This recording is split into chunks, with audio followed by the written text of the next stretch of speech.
It's time for Windows Weekly. Paul Thurrott's here, Mary Jo Foley. We're going to have a great show. First thing they're going to do is talk me out of buying a new Windows laptop. Yes, indeed. The view becomes a little clearer for Meta OS and ads coming to Xbox games. It's not as bad as it sounds. All that coming up next on Windows Weekly. Podcasts you love. From people you trust. This is Twit. This is Windows Weekly with Paul Thurrott and Mary Jo Foley. Episode 773, recorded Wednesday, April 20th, 2022. Smells like Alcantara. This episode of Windows Weekly is brought to you by Trade Coffee. Right now, Trade is offering new subscribers a total of $30 off your first order plus free shipping when you go to drinktrade.com/Windows. That's more than 40 cups of coffee free. Yeah. Get started by taking their quiz and let Trade find you a coffee you'll love. And by HackerRank. It's time to reboot your technical interviews with HackerRank's easy-to-use tools. With a pre-made question library, code playback, and built-in whiteboard, you'll be conducting better technical interviews and instantly identifying the right talent. Go to hackerrank.com/WW to start a better tech interview for free today. And by New Relic. That next 9 p.m. call is just waiting to happen. Get New Relic before it does, and you can get access to the whole New Relic platform and 100 gigabytes of data per month, free forever. No credit card required. Sign up at newrelic.com/Windows.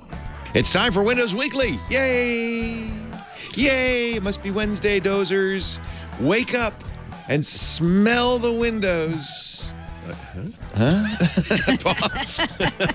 It's a faint petroleum tang, somewhat like a new car smell. Mary Jo Foley's here, all about Microsoft.com. Hello, Mary Jo. Hello, Leo. Hello. Paul Thurrott's here, Thurrott.com. Nothing. I got nothing. He's got nothing for me. I'm going to say this and it won't be funny because it was in my brain, but funny in your brain is not always funny in your mouth. I know what you're saying. Well, you're saying it smelled like something, and I was like, it smells like Alcantara, and then I was like, I love the smell of Alcantara. It doesn't matter. Alcantara. Smells like Teen Spirit. Actually, before we get into the meat of the matter, the Windows, the Microsoft, the Dev, the Surface, the Xbox, the tips of the week, the code name of the week, the beer of the week, TBA. I have a question for you two. Okay. I have finally decided, please, no celebration, that I probably should have a Windows computer sitting in front of me. Because I have Mac and I have Linux, but I get a lot of countdown to you installing Linux on this machine. I'm not giving you any advice. What are you talking about? That's a good point. You'll be like, oh, I missed the bash shell or whatever thing you use. We get enough calls especially on the radio show about Windows things, and I just try to channel Paul and Mary Jo, but it'd be easier if I could actually, press. So what do you like these days? For a Windows PC. Yeah. Laptop. There's a lot. I was looking at the HP Spectre 360, X360. Yep, those are a favorite. In fact, that's the one I've been traveling with a lot lately. In fact, do you have the 13, 14, the 16? I have the 14. I like the 3x2. Oh, it's a 3x2? Yeah. How's the battery life on that? It's fine. I mean, it's funny, I don't really think about that too much. It's good. I mean, I wouldn't say it's not 20 hours. Or no. Mary Jo would get about 3 hours. I'd probably get 6 or 8. Yeah. Exactly. Mary Jo really thrashes it. Because she plays Notepad, it's rough. Yeah. She clicks that GeForce hardware acceleration and Notepad checkbox, and it's just. What do you and Sriracha use? I've been using what's that AMD based one that Paul gave me? It's an HP Spectre also, right? I want to say it's an Elite. I think. It's not Elite. It might be an Elite book or a Spectre. Envy something. Envy. I can't remember now. Yeah. It's got a Ryzen chip in it. Yep. It's very light. It's very small. Battery life's been pretty good. Is it the pretty copper one with the beveled corners? That No, Spectre? not that No, one. it's just a normal looking laptop. It's just a brown. It's a brownish color. Just Zune shaded. Zune brown. It's an Elite No, it isn't. I'm trying to. Oh, is it the It's not. It's not No, the I can't remember folio, what it is. because those are pretty neat too. You know, one thing you might consider is getting a Surface Pro just to do the whole pen, touch, tablet form factor. Yeah, It's kind of Why? the. Okay, I don't know. I mean, a Spectre X360 would accomplish the same thing. I they guess. come with pens, don't they? Some of them do. Yeah, No, they do. it would be good if you have people asking you about pen and touch, but I bet you don't have a lot of people asking that. Just saying. Yeah. Yeah. What about? There are only a handful of them that use 12th generation. I feel like I want 12th generation Intel. You know what? So this week I'm going to publish my first review of a 12th gen product. In fact, I'm glad you brought this up. I meant to put this in the notes and I forgot. Oh, good. See, I wanted to throw this out there. In fact, maybe this is an audience participation opportunity if anyone has used one. Obviously, the 12th gen is a big deal because they've gone to this hybrid architecture. And we know that when they experimented with hybrid architectures in the previous generation, they didn't actually go too well. Those things performed poorly on benchmarks. They didn't get great battery life, et cetera, et cetera.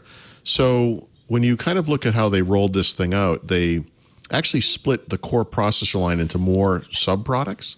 So there's a 15-watt version, there's a 28-watt version, there's a 56-watt version, and I think it goes up from there. I think there's even a higher, whatever it is, something that requires probably not even USB to. that's actually smart, because then if you want performance and you don't care about battery life, you can go with a higher GPU. That's what I thought as well. But what's interesting is the devices that previously would have had a 15-watt U series, blah blah blah, whatever, now have a 28-watt P series, whatever. And I'm actually wondering if there isn't some kind of deficiency.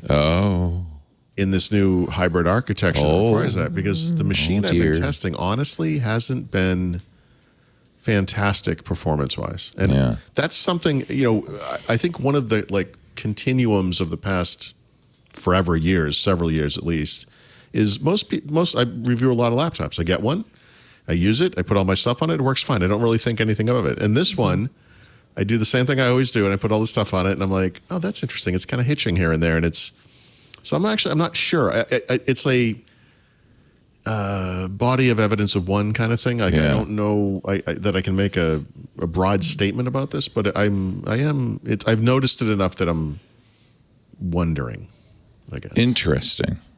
Yeah. Yeah. Interesting. So I don't mean to, say don't get one, because I don't have enough evidence. But I'm curious now. It's making me want to go and look at what others have experienced. I try not to read reviews, Yeah. before I do my own thing, but maybe I have to. I don't know. Kev Brewer posted on Discord. ZDNet, I guess, just did a best Windows laptops thing. I didn't know they did that, but Your very Dell own XPS. publication. Dell XPS 15. Everybody always loves in the and top, that was last right? year's, the one with that nice, Yeah. pretty. They showed it at CES. I think they have a 17 too now. Yeah. Oh man, do they really?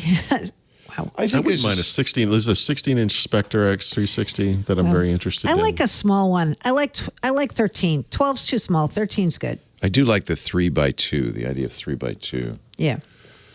They like the Dells, the HP Elite Dragonfly. Is that what you have? That one's Marika? Paul likes that, right? I do like them, but I wouldn't buy one just because they're so expensive. Yeah. Yeah. The Lenovo ThinkPad P1. And now I'm kind of worried about Lenovo, since 100 Lenovo models Yeah. have malware potential. You have to have access to the machine. But there's a UEFI problem. And then Acer Swift, which a lot of people seem to like. I always the like HP, ThinkPad- I have to say.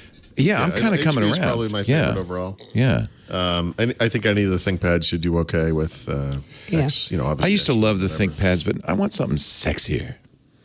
Yeah. And, the nice thing about ThinkPads is it's really easy to put Linux on them. I think that let's defeats move the on. purpose you mentioned. So, by the way, Dell XPS 13, 15, whatever. Also those easy. are beautiful, beautiful machines and very easy. Very easy, because both Dell In and fact, Lenovo sell they Linux sell them versions. Yeah. HP, not so easy. My experience has been. Why? Yeah. I don't know why. There may be proprietary You stuff. run into driver issues. So Yeah. I happen to have a couple of HPs, and I've had that problem. I've been trying to experiment with Linux, and Yeah. some of them just don't. Like some of the machines I really, really like EliteBook 1040, there's no audio, that kind of thing. Wow, that HP Elite Dragonfly. Yeah. It's You can expensive. it's Yeah, it could be like $2,800. Apple prices. Yeah. Yeah, they're expensive. Holy beautiful machines. moly. Beautiful. But Are they? What makes them so nice? they're made out of magnesium, and they were originally this kind of cool blue color, although now I think they have a black option as well. Yeah. It's basically their EliteBook, which is their high-end commercial PC, but with new materials, so it's lighter. Oh, nice. And it's prettier. It's just it's kind of, they're kind of using it as a place to experiment with design before it goes mainstream Yeah. to less expensive machines. Yeah. I remember I got one of them, and I really thought that was going to be my new laptop, and I was Yeah. disappointed in it. What's it- Really? They said it had some fingerprint repellent coating. My whole thing was covered with fingerprints. Oh. And Well, you got to stop Also- touching it. battery life, guys, also was a little disappointing. Yeah. At some point, I think, Mary Jo, you have to look in the mirror and ask yourself, Is it me or them? It's them. is it the It's battery or is them. it? It's not me. Guys, I have the simplest workload of anyone you know, right? And these days, would you get LTE? No. No. Because Wi-Fi's because everywhere you go. You can share it from your phone so easily. That's Why bother? right. Why bother? It would impact the battery Although- life of the device. Yeah. So many people want it. So many people are like, nope, I want a dedicated LTE thing for the laptop. I don't want to share it with my phone. Blah, blah, blah. Okay. I hear from lots of people who want it. I'm always surprised Yeah. how many people want it. It's one of those features, yeah. Its adherents are quite aggressively Sure. Yeah. proponents Like of it. always thought it was Alcantara, something I'd same want, thing. but- Same thing. If you love it, you know. Yeah. Boy, I'm looking at this. I just maxed an Elite Dragonfly out at $3,700. Yeah. Available Yeah. July 22nd. Yeah. No. That's a big problem right now, I think, in general Yeah, in it the is. PC industry. Yep. You cannot, and I think it's going to get worse because of Shanghai's shutdown. Quanta is shut down. They make a lot of these. That's nice because we just got past this, and I know, you what can the buy hell? graphics cards again. What the? They do have some in stock, but you have to get an i5 and 16 gigs, and Right, whatever they have. Yeah. yeah, but they are a lot cheaper. Well, if this is just for the show, though, why bother getting anything? You're right. What am I talking? I'm not In going to fact, be in some ways- gaming on the thing. Yeah. Right. Maybe I should just what you're saying is in some ways get what other people are getting. A normal. like a pavilion arrow. Yeah. No, or I won't do whatever. that. No, that's a nice little computer. Just make sure you get it with backlighting. Oddly, that's not a. HP Elite Dragonfly G2 Windows 10 Pro. This must be a little dusty in the back of the shelves there. 11th generation i5, 16 gigs, 512 storage. That sounds good. What? How much? That's $1,839. That one's not a killer. Well, still, I mean, it's still, that machine non-Dragonfly would be about $1,100, right? I mean, there's a big. You're paying for the look. Yeah. I would look at the Spectre X360, similar config. I bet it'd be not half, but it would be less than 2/3 that price. What's the difference between the Dragonfly and the Spectre? Well, one's a consumer brand, one's I get it. commercial brand. It's a business and then brand. I get it. It doesn't have that 3-year warranty, whatever the big warranty is, Right. and it doesn't have all the management tools and security stuff built in. But honestly, that's better. You don't want all the commercial stuff on it. Yeah. No, I don't. I don't want V Pro. I mean, I love V And you Pro. might like the styling of the Spectre, but honestly, it's a little more aggressive looking. It's kind of a fun, those are fun little machines. Okay, so if I don't put more memory in it, if I just is 16 good these days with Windows? Oh, yeah. Oh, yeah. Oh, yeah. Oh, yeah. Oh, yeah. No problem. Oh, yeah. Oh, yeah. 4-cell Leo, 56 no watt. one will ever need more than 16 gigs of RAM. I think on you're Windows. right. I think Mark you're my right. Who words. said that? Who said that, though? Bill Gates never said it, He never said that. but he's blamed for it. Yeah. Should I get the Wacom pen? No. I would never use it personally. Yeah. Same. But Wow, it's expensive. you There's can. no What is? need. What are you looking at now? I'm seeing if I can get one that ships sooner. No. Oh, you want to know? Well, yeah. I mean, what would be the point of buying it if I can't get it now? Alley. What do you got there in the truck? Hey, what fell off the truck these days? Anything? Huh. I do want 11. I don't want 10, although it's easy to go to 11, right? Yeah. It is. Yeah. Honestly, going from 10 to 11 might be good just for talking to people on the radio. Yeah. Mm-hmm. True. Yeah. Knowing the pain that they're suffering. Well, hopefully there's not too much pain, but I know. If it is, I'm surprised. Yeah, I've owned Dell XPSs for years, and I actually had a very nice Spectre 360 I loved. I thought it was just so pretty. Mm-hmm. yeah, So. I hate giving those back. Dell lent me I think it was a 15. It must have been a 15. I love that thing. Well, thank you for letting me hijack the show. Yeah. Now back to our regularly scheduled programming. Windows. Yeah. What's the latest with Windows? Well, there was a report, granted from a company I've never heard of, so immediately I wrote about this because I thought, how interesting. These analysts, is this because Microsoft doesn't say, so these analysts have to, read the tea leaves? So this is actually a company called Landsweeper, which is selling a product that will do software inventory over a network, right? So it's designed for companies. But they basically surveyed. By the way, I will say the survey is 10 million Windows devices, so it's not 100 or remember that Google thing from a few weeks ago, 23 people. Yeah. This is 10 million Windows devices. And what they found was that 1.44% of them were running Windows 11, which is, this is funny to me. If you look at their stats, is lower than the number running Windows XP, Windows 7, both of which are unsupported, and Windows 8, whatever. They just say Windows 8. I assume it's Windows 8X.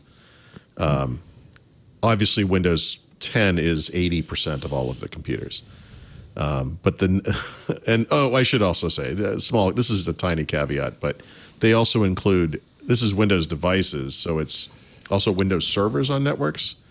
But Windows servers take in less than 10% overall. So, I mean, you could argue that skews it a little bit, but single-digit usage share for Windows 11, Windows 8, Windows 7, Windows XP, and then sub-single-digit usage for Windows Vista and Windows 2000 somehow are out there in the world, which is just the saddest thing I've ever heard. I can't even imagine what those things are doing. But, yeah, so, this came on the heels of Microsoft's Windows 11 is ready for business event. Remember, a couple weeks ago? Which is just kind of a patently absurd statement. Although I suppose if you look at Windows 11 as basically a Windows 10 feature pack, is that the right word? Feature update, sorry. Yeah, I mean, I don't know.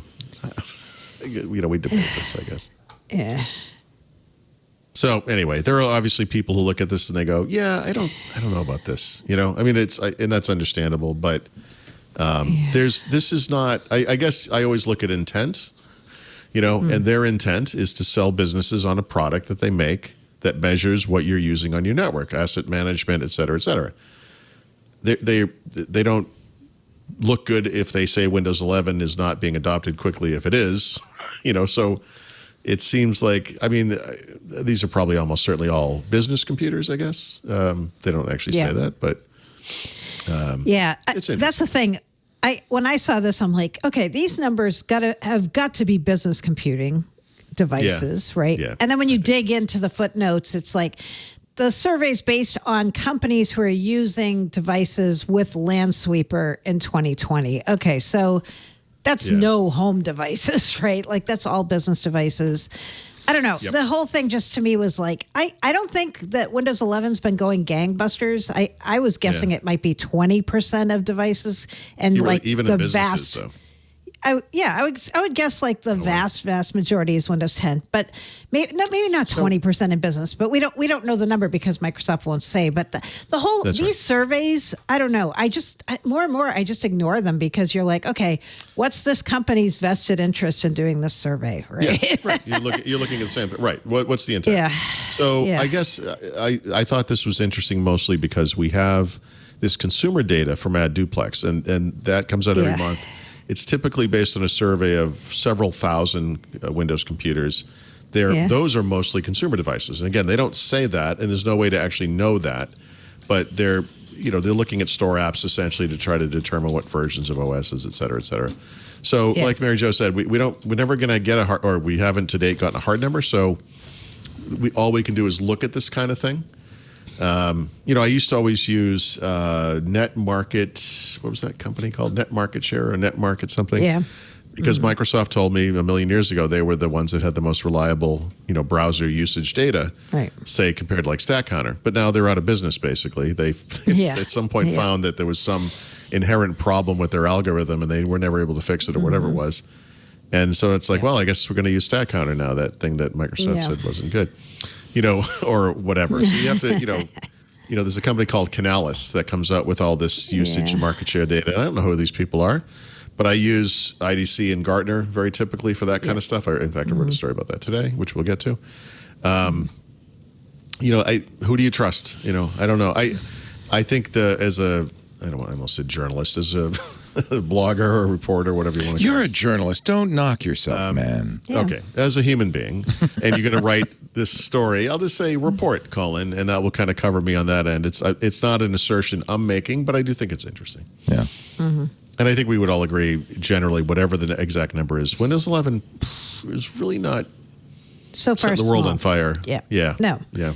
And, part of it is because, as somebody's saying here in the chat room, Robert Haas is saying, people are still working from home a lot, right? And when that happens, you're kind of risk adverse if you're a company to suddenly say, hey, let's move everybody to Windows 11, and they're not here in the office, right? So by the way, God, what are you going to go to their house? That's terrible. That is absolutely true. But I'm going to say, business is a risk averse period. Like, they are. I don't know that businesses have never raced forward to adopt any version of Windows, with that one exception we talked about, Windows 7. But that was a timing thing. And getting off Windows 8. Anybody who crazily did go to Windows 8 immediately exited. Yeah. So that situation does not exist today, right? If you want to stay in Windows 10, that's a fine decision. It makes sense. There's no reason not to. It's a much better world than it was, say, when Windows 7 was coming out or Windows 10. Yep. Yeah, for sure. Yep. The number there that really kind of made me say this survey is bogus was, okay, how many people are still running Windows XP? And if it's that big in your survey, who are the people you're surveying, right? Because there are people still using XP, but they're I still see 7 a lot out in the world, right? I do too. Go to I see 7 a lot. Yeah. My dentist, Right. Medical offices. And people are positive, though. They are not paying Microsoft for extra support. I know this for a fact. They don't even. No, and the extra support ends next year. Yeah. Yeah. Yep. Yeah. Right. Yeah, Windows 10, it's supported until 2025. Like, why, if you're a business, would you say, let's put everybody on 11, right?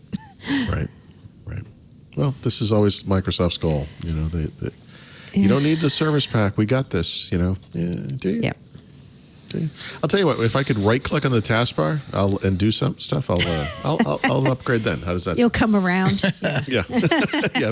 Maybe let me move the taskbar around like it's a big boy OS, and then we'll talk. Anyway, I thought this was interesting. I agree. I don't know who these people are. I'm not. Do they say what their methodology is anyway? Yeah, it involves crayons and. It involves their software, their own software for managing assets, so that's how they can tell what devices but that's going to skew it. That's going to heavily skew it. But everything's going to, right. Unless you're actually going to retailers and asking them and stuff like that. But even no, this doesn't even touch PCs at retail, as far as I can tell. No, it's just business. Yeah. Yeah. So the one thing I'll just throw this out as kind of a weird fact. It's something I've noticed over the years and I've confronted again recently, which is you could look at the number of computers that were sold in a year, like 300 million, whatever the figure is. And then you could look at what Microsoft said that one year about how Windows sold, and it's like 240 million. Like, Yeah. Okay. So what went out on those other computers? What are these? Exactly. Yeah. Yeah. And some of it is deferrals. Microsoft, especially during the Windows 7 days, had a way of deferring sales so that it always was 20 million every month, or 20 million every month. Sometimes when a new version of Windows is coming out and they offer like an upgrade deal, they'll defer then, and it kind of skews the numbers and all that kind of stuff. But there's always this whole of tens of millions of computers every year that aren't really accounted for in what Microsoft says happened.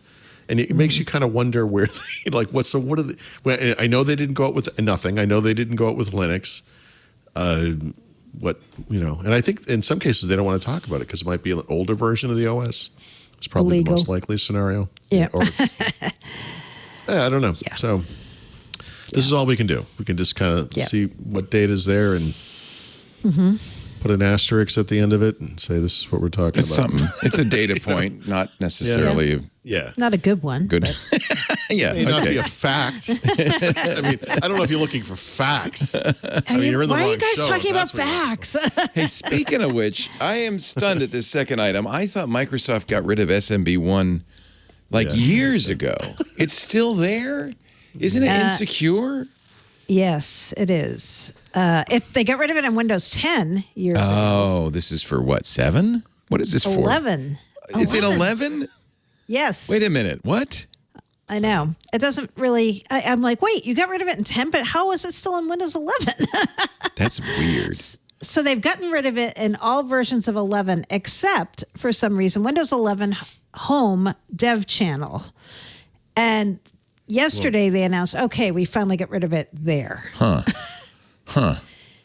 So they said the quote is, there is no edition of Windows 11 Insider, not all Windows 11, that has Like if any you part bought of SMB1 if you bought a enabled. PC today with Windows 11 Home, it would in fact have SMB1 enabled. It would. Yeah. But now, it would. Presumably, what is it? 22H2 will not. Yeah. Right. They said the next major version will not have it. But because Microsoft is so intent on backwards compatibility and making sure people have what they need as a business, they said, if you really need it, we're going to have an out-of-band installation kit so you can add it back in. Which is crazy. I mean, Yeah. I'm sure maybe there are exceptions, but if you are just a normal human being and you find something breaks when this SMB1 support goes away, whatever broke, stop using that thing. Exactly. or look it up. Here, make sure you can update it to SMB 3. I guess we're on that, whatever it is. Right. So, there's more advanced versions of SMB that you could be using, obviously, than 1, which is 30 years old, by the way. But they said this out-of-band pack is for people who still need it for things like medical gear, factory old machinery, stuff. that stuff, right? It's not for people at home. As an individual. So maybe you have like an old NAS or something, right? It's probably running some embedded Linux or something. It has to use some SMB crossover, whatever. Yeah. If you can't go past SMB1, you've got to stop using that thing. This is not secure. Just stop using it. I mean, upgrade or whatever, but look at the software. Make sure you see if you can, in fact, use whatever, make the minimum SMB2 or 3 or whatever is there. Yeah, it's a security risk. It's out of date. It's not good to be used. It would only be, it is, I think you nailed it. It's like for x-ray machines that can never be updated or whatever. They have to use SMB1 or something. Hey, by the way, using an x-ray machine, here's an idea. Yeah. Don't upgrade to Windows 11. Yeah. Just throwing it Well, up. no, it's probably for a machine that needs to communicate with the x-ray machine. Oh, I see. The x-ray machine is probably running Windows 95. It's probably, it could be running Next OS or something. But if you have a machine that you want to communicate using SMB with some hardware. Yeah, because SMB was a Microsoft thing, right? That's not an open. It's LAN Manager. Yeah. But it had to, it's just, what's it called? Something message block system? Secure message block. Oh, yeah, it was a terrible. Secure message block. But server to interact with message these block, other server, thank you. To interact with these other systems running Unix or Linux or whatever, eventually, I don't know if they backward, figured. There's something called Samba, which is an SMB. Samba, that's right. Yeah. There you go. SMB. So that probably supports various versions of SMB. And in the beginning, I'm sure it was just SMB1. I'm sure that was how it started. Yeah, I think Samba's long ago. Oh, no, you can still configure. It's been long ago disabled, but if you had to. If you had to. On Linux, you could turn it on if you had to. It's disabled by default. I wonder if that's the same thing in Microsoft, that it's disabled by default, but it's in there if you needed it. It shouldn't be on by default. In fact, I think we were talking about SMB issues yesterday on Security Now. Okay.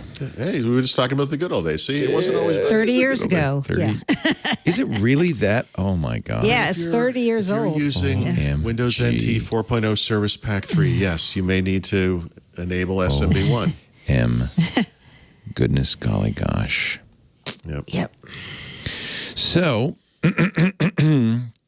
Windows 10 21H2 is here. Wait a minute. This is, what year is this? Okay, never mind. Is this left over from No, last so you year? know the way Microsoft does rollouts, Yeah. right? So they make it available in the beginning, they release it to more and more computers. Now It is everybody's got it. past that milestone where there are no blockers left. So Right. if you're on Windows, well, I guess technically there'll always be some blockers for some computers, but it is as broadly deployable as it ever will be, I guess. is maybe the There you case. go. I like that. Yep. Yeah. It's a Huge news. so- I'm surprised we didn't do that one first. lead It's like almost story. 6 months, right? Almost 6 months from when they released it. We're now. A minor implementing. release of Windows 10 no one cares about is now available to everybody. Yeah. It's funny, we haven't talked about like 22H1 and all of that. There is no 22H1. Oh, Yeah, nothing. So remember, they moved to an annual release cycle for Yeah. Windows 11 and 10, which was, thank God, Yep. right? And I think that's why. Right. Although we have mentioned every once in a while this notion of you want to test Windows 10, you want to stay on that, you're in the Insider program. And I don't know if this has changed, maybe someone else will remember, but for a time, the only way you could do that was to be in release preview on a machine that didn't make the hardware requirements for Windows 11, and then you would just be getting the updates for Windows 10. I think that was the kind of fallback. Like if you said explicitly, this is what I want to test. I'm going to be running Windows 10 for the next 3 years or whatever. I just want to test Windows 10 in the Insider program. I don't know if that's available yet. I assume it will be again at some point, but I could be wrong. I certainly have not looked into it. I'm trying to look. I asked Microsoft just to double check Yeah. this, but I'm like, what did they tell me? There's so many emails. I mean, at some point, they're going to have to wind up 22H2 for Windows 10, right? And they're going to have to let people, well, maybe they don't have to, but I assume they're going to let people test have it. to is such a broad term. Yeah, I know. It is. Well, you must. They're going to have to behave logically. Oh, right. Oh, So, you must. yeah. Okay. Indeed, as they say. What else? You're whipping right through this thing. So, on Tuesday, we reported with glee that Mac sales was up What's up? by a significant amount in the first quarter. That, in the face of overall PC sales falling by a significant amount. So the reason what we Mac sales expected, were right? up and not PC sales is because Apple doesn't sell Chromebooks. It turns out that Chromebooks it was cratered, Chromebooks. and if no one sold Chromebooks, PC sales actually would have gone up almost 4%. Yeah. Wow. So that's according to, I should say, Gartner. IDC just says education and consumer, which, education plus consumer equals Chromebook in my mind. But they say that demand for commercial PCs is still strong and that things will rebound. But anyway, so overall, because we include Chromebooks, because they're sort of like computers. And this is average between IDC and Gartner because that's the way I do things. Overall, they fell 6%. And, the PC makers that sell a lot of Chromebooks, like Lenovo and HP, experienced actually double-digit unit sale losses year over year, largely because of Chromebooks. And then Dell, Apple, and Asus did not, right? Dell was up 6%, Apple was up 6.5%, and Asus was up actually 19% somehow. But, the overall picture doesn't change. Lenovo's the biggest PC maker by far. HP's number 2, and Dell is number 3. And the main reason the numbers are down is because the prior year comparables are so high, right? Like that's the main exactly thing right. going on here, right? Yeah, so we don't always get that kind of COVID pandemic thing to fall back on. Right. And unfortunately, it's like comparing console sales a year after the console launch. It's like, wait, the prior year, comparables were really high. the prior year comparables were really high across the board, not just PCs, but Macs and Chromebooks as well. So since the pandemic, we can't say the pandemic has ended or is even slowing, I guess, but certainly the way we react to it is slowing. Yeah. Chromebooks in particular were like, yeah, okay. I think there was a point in time last year, and maybe the year before that, where people would, like Leo was just looking at computers, right? I think people needed computers, and they had this list of things they wanted, and they went down the list, and then they got down to position 8, and they were like, you know what? I just get a Chromebook. I need to get something done here. Whatever it is, they were going to take whatever they could get. And that's no longer the case. So, right. Yep. So, guys, consumers, Heavy get sigh. out there, go out to Best Buy, buy a computer, help the market. Let's take a break because I'm actually that deep sigh. Yes. Was me smelling the coffee, baby. Oh, did you smell it? Which version is it? This is, I should open this up. Yeah, I was going to say, you could open that up. This is, this is a sponsor, we should mention. This is an ad, ladies and gentlemen, for a company that is doing something I think is, for anybody who loves coffee, a really cool idea. I really like our local coffee roaster. But there's coffee roasters now all over the country doing amazing, delicious things. And, just like we talk with craft beer, where you want to try a beer from Brooklyn or somewhere else, that's what Trade does. They connect you to the freshest, best-tasting coffee by partnering with the best craft roasters in the country. They come direct. These are independent, small towns, big cities. They come directly to you from the roaster. Trade customers make a big difference, by the way, for these roasters, because normally they don't have a big audience. So the ability for them to, see people from all over the country ordering their coffee. Trade Coffee sends you freshly roasted beans from 60 of the country's best craft roasters. This morning, I had a bean from Milwaukee. It was incredible. Incredible. It was unwashed. It was like all these things that they do that was really cool. And these are all small businesses who pay farmers fair prices to sustainably source the best beans from around the world. So, by the way, you don't have to be a coffee snob, but if you like good coffee and when coffee is really good, Trade is definitely the way to go. Trade. And by the way, I love it when I should show you because I already opened it. But when the red Trade bag comes in the mail, I know. I got a new. And you got some, right, Mary Jo? I got a new bag. I did. The coffee. Yep. Freshly roasted. This is called, by the way, I only get the whole bean. Now, by the way, when you go to Trade to sign up for this, drinktrade.com/windows, you can go through a whole questionnaire about your tastes, what flavors you like and that kind of thing. So they're going to send you stuff that you like because everybody's a little bit different. So you answer some questions, you get your personalized variety of coffees. They're delivered fresh to you and not as often as you want. You get to set the schedule. You get, I know these are freshly roasted. In fact, it's funny. I'll go to my mailbox. We have one of those rural boxes. We go to them, and I can smell the coffee outside the mailbox. I know there's coffee in there. My poor mailman. Trade delivers a bag of freshly roasted coffee. You can get whole beans or ground, whatever you brew at home. I always get whole beans because I like to grind them fresh. And they guarantee if you don't love your first order, they'll replace it for free.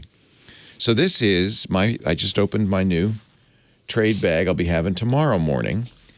This comes from a little roaster in Spicewood, Texas. Cuvée coffee, handcrafted in the fine city. I said Austin. I guess Spicewood's a suburb of Austin. It says Austin on here. Direct trade, whole bean coffee. At Cuvée, coffee isn't a job, it's a passion.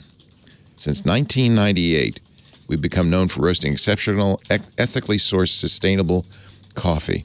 So Trade is going around finding these great coffee roasters and then connecting them to you. And it doesn't say Trade on it. I mean, that's what's cool about this. They've delivered now over 5 million bags of fresh coffee.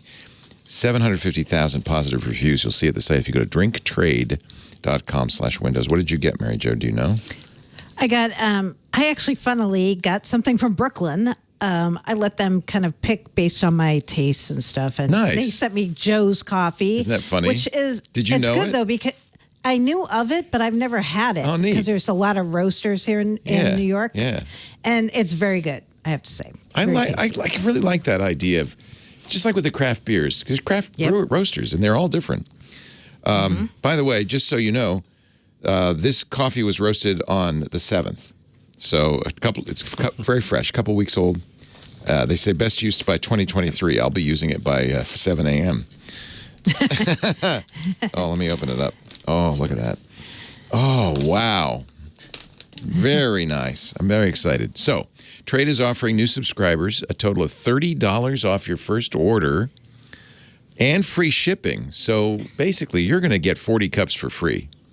DrinkTrade, trade.com/Windows. More than 40 cups of coffee, free. Get started by taking the quiz. Do take the quiz, because everybody has different tastes. And we took the quiz, and this is what we got. And I'm thrilled. We've had a number of different roasters. Take the quiz. DrinkTrade.com/Windows. Let Trade find a coffee you'll love at DrinkTrade.com/Windows. $30 off. Sometimes you don't want to take the time to brew it. You just want to eat the beans right out of the bag. By the way, one thing I'd add is if you prefer espresso, a lot of that can be blended for espresso. Yes.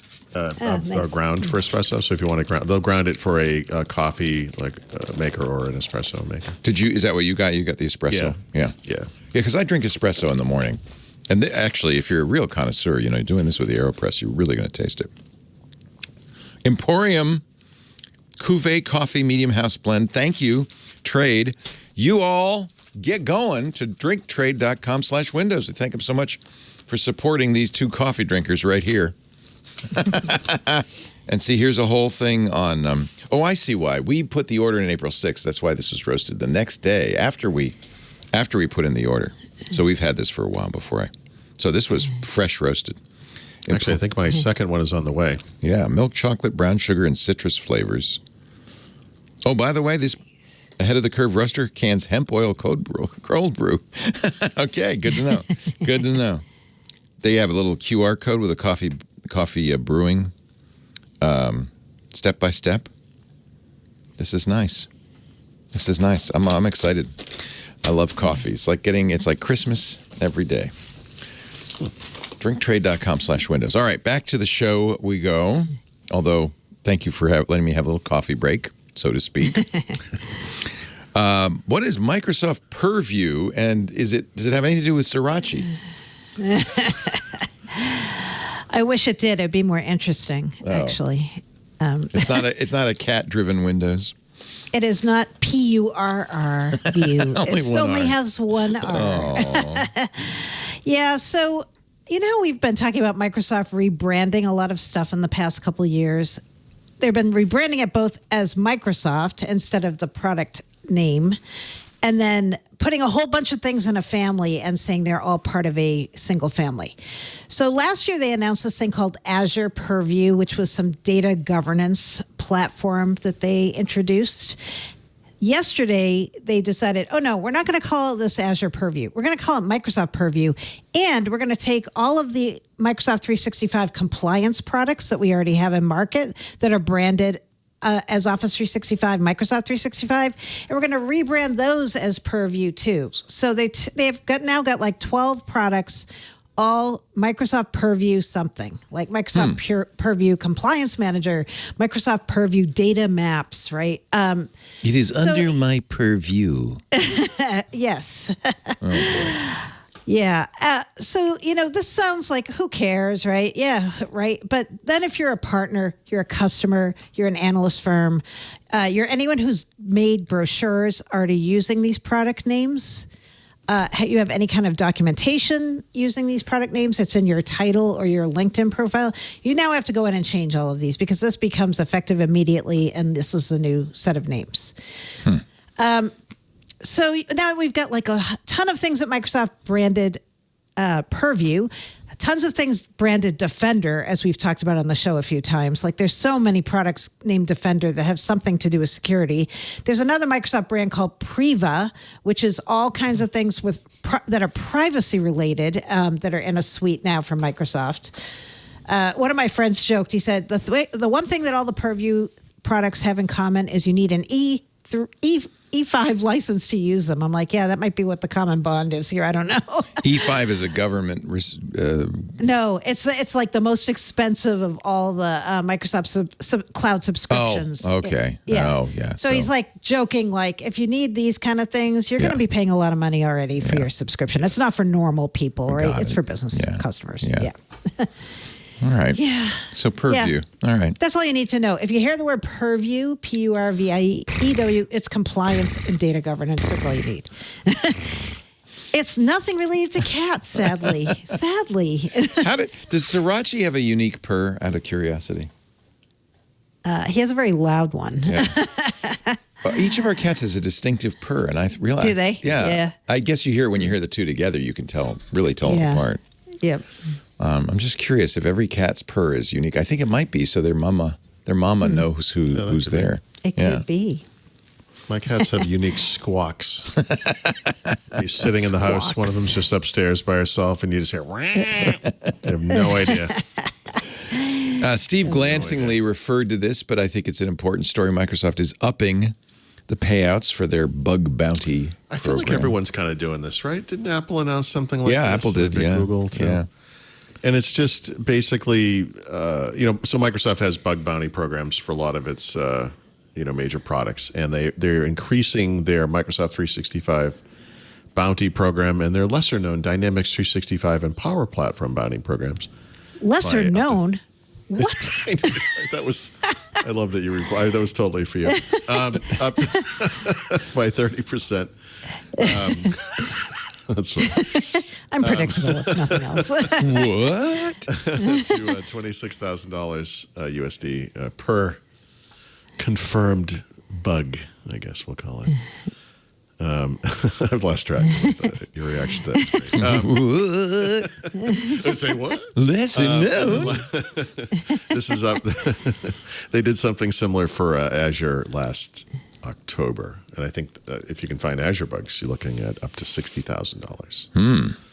So, being a white hat pays off. Yep. Yeah. Well, that's the whole idea. Is you want to get these guys giving you the bugs, not some high-paying, selling them on independent nation state. Dark web. Yeah. Yeah. Yeah, exactly. Actually, we talk about this all the time. There are a couple of companies that are very sketch that will pay lots of money and then sell it on to a nation state. Jeez. Yeah. Oh, that's amazing. Yeah. Some of these bugs, millions. Right. They're worth millions. So for a long time, Apple said, we're not going to have a bug bounty program. And they realized you have to. You have to, especially the mobile stuff that Apple does. My God, it's such a vector. You have to. Yeah.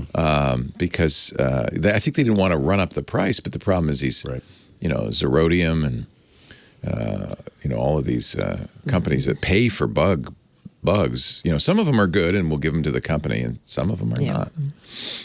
I can't remember which is which, so I won't name names. Yeah. All right. So we have made an executive decision here at the network. Oh, boy. Had a big editorial meeting, round table, all of the head honchos. He's coming up every week. Build? Build? Will we do build? I finally decided, I don't think we're going to stream the build keynote. Yeah. Mistake? I was curious. Right. I don't think so. Think about it's your audience retractable. And no, it's what's important to your audience versus what's important to Microsoft.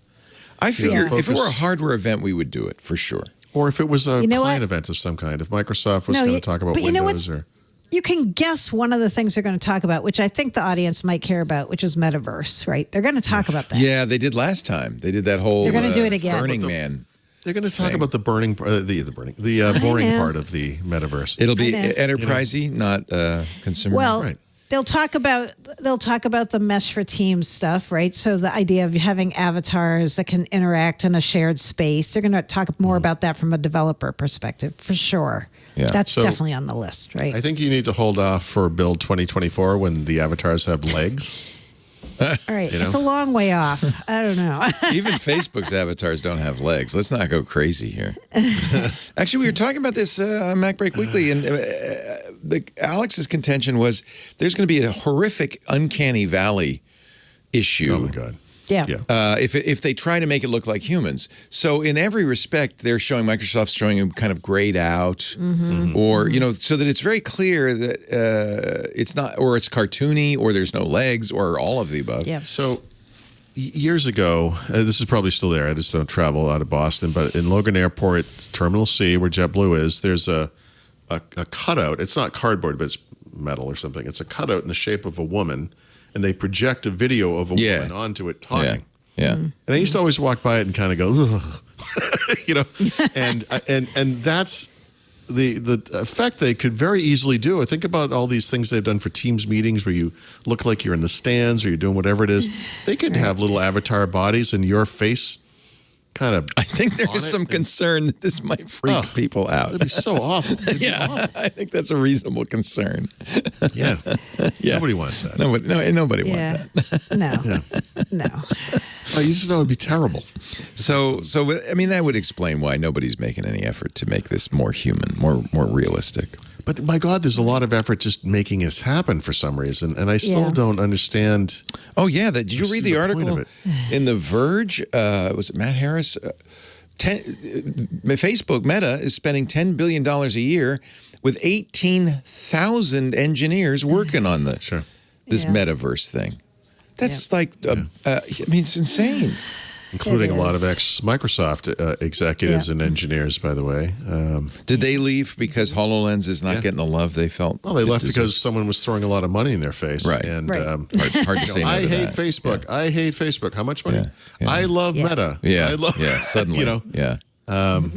Yeah. I Yep. know. Yeah. So, metaverse will be big. If your audience cares about that and wants to hear what Microsoft is doing, especially for developers. That's pretty much going to be it, don't you think? It? Right? No. We're going to hear about fluid framework. Right? No, I meant interesting stuff. I mean, like I think fluid and loop would be very interesting. It's for developers. So to the extent we have Windows developers in our audience, they would love it, but they're going to watch it anyway. And cloud developers also, and cross-platform developers, because Microsoft, as we've lamented before, Build is not really a Windows show anymore. No. It's for everything almost but Windows, right? It's like, how can you develop cross-platform? How can you develop for the cloud? It's not really, like, there's usually some Windows content, but very, very little compared to all the other stuff. So, yeah. Yep. Yeah, that's the way it's gone. I mean, the first build was mostly Windows, or at least half Windows. Yep. It was, I think, Windows 8 was the first build. Yeah.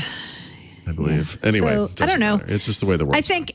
Yeah, if you want to show anything from Build, obviously just the first keynote. I don't think anything else will be stuff you guys would care about. Covering it live, I think, would be a tough call because however long that thing is, there's only going to be these little chunks, like the meta thing, if that you care about that, like you said, loop and fluid framework. Yeah, okay, fair enough. And I think there's some team stuff that might be of interest, Microsoft 365 more generally. But it's just not, this is not, Google I/O for the typical tech enthusiast is going to be a much more interesting show. WWDC for the typical tech enthusiast is going to be a much more interesting show. Right. Just based on the past. Based on how it's been, Period. I'll just send it right there. Right. just based on the first, as long back as you can remember. Right. So we can't really give you too much guidance yet because the Build registration is not even live. And there was a quick blip of the session catalog that showed up. Thanks to the Walking Cat, we saw a couple of sessions, but then they've blocked it now. So you can't see anything that's there. Oh, okay. And that stuff was not particularly interesting, right? So Microsoft Teams apps and Office and Outlook. Right. Yep. So, a little power like platform. You said, metaverse. Yeah. Yeah, power platform. That's of interest for sure. It is. I think there'll be some power platform news and related stuff. But yeah. I'll have a little more to say on this during my tip of the week. So. Oh, okay. Oh, did I take that away from you? I'm sorry. You can't take that away from her. Okay. You did not. The way you. Well, good. Your rosé. .NET 7 Preview 3. .NET MAUI RC. Yeah, speaking of developer stuff and build, Microsoft is always revving the .NET platform now. That's one of the neat things that has changed in recent years. And they're working on .NET 7, which will ship in the November, most likely. .NET 7 reached Preview 3 status. If you want to work against .NET 7 Preview 3, you have to use a preview version of Visual Studio, but that's no big deal. The bigger news to me, though, is this .NET MAUI release, which we've been talking about, 2 years, 3 years? It's been a long time coming. It was originally supposed to ship last November along with .NET 6, but they needed more time. So now it's going to ship next month with, I think, it built, if I'm not mistaken. And it is now released, the release candidate milestone. And by the way, release candidate, I love that term. They use a normal term. It's a release candidate. Yes, thank you. This part of the company gets it. The truth comes out. Yeah, it is a release candidate. That means it's practically it's a gold complete. Master.